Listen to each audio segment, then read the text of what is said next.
cantant fins a la infinitat més vella. I eren dos o dues amants que entrellaçaven els dits i constantment es despullaven i anaven al llit.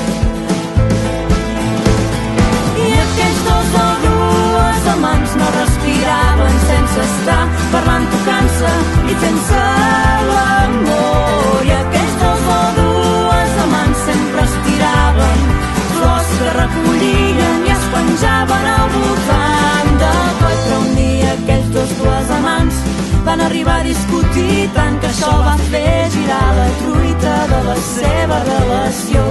Van tenir un tal desacord els dos i dues amants que van acabar per